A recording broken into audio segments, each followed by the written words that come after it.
जय श्री कृष्णा। ये कार्तिक महात्म का 12वां अध्याय है। बाकी सभी अध्याय आपको हमारे चैनल की प्लेलिस्ट में मिल जाएंगे। प्लेलिस्ट का लिंक कमेंट बॉक्स में उपलब्ध है। 12वां अध्याय। यह कथा सुनकर राजा पृथु कहने लगे, हे नारद जी, आपने कार्तिक का महात्म सुना दिया, अब तुलसी का महात्म भी कहिए। यह सुनकर नारद जी कहने लगे, हे राजा पृथु, प्राचीन काल में सरादी क्षेत्र में धर्मदत्त नाम का एक ब्राह्मण था। वह बड़ा धर्मात्मा और ओम नमो भगवते वासुदेवाय इस मंत्र को जपने वाला तथा अतिथियों की सेवा करने वाला था। एक दिन वह ब्राह्मण अपनी सामग्री लेकर एक पहर रात्रि रहने पर भगवान के मंदिर जा रहा था। इतने में उसने सामने से आते हुए भयंकर राक्षसी को देखा। उस राक्षसी को देखकर भयभीत धर्मदत्त ने उसके ऊपर तुलसी मिश्रित जल फेंक दिया। उस जल के उसके शरीर पर लगते ही सब पाप दूर हो गए। वह हाथ जोड़कर धर्मदत्त के पैरों में गिर पड़ी। तब धर्मदत्त पूछने लगा, तू कौन है और किस पाप से तेरी ये दशा हुई?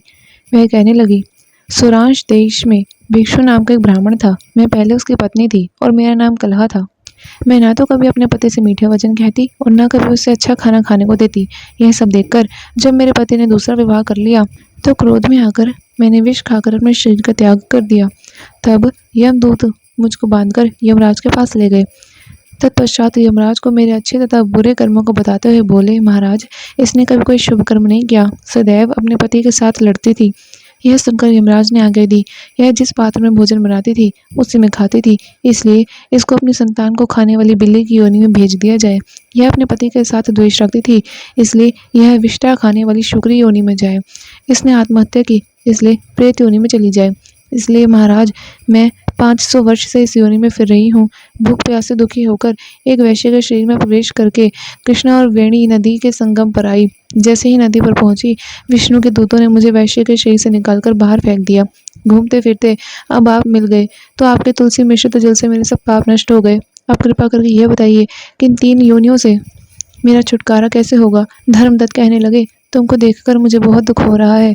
तीर्थ व्रत दान यह कार्य प्रेत योनि में नहीं हो सकते। तुम्हारे पाप अधिक है और पुण्य तो बहुत कम।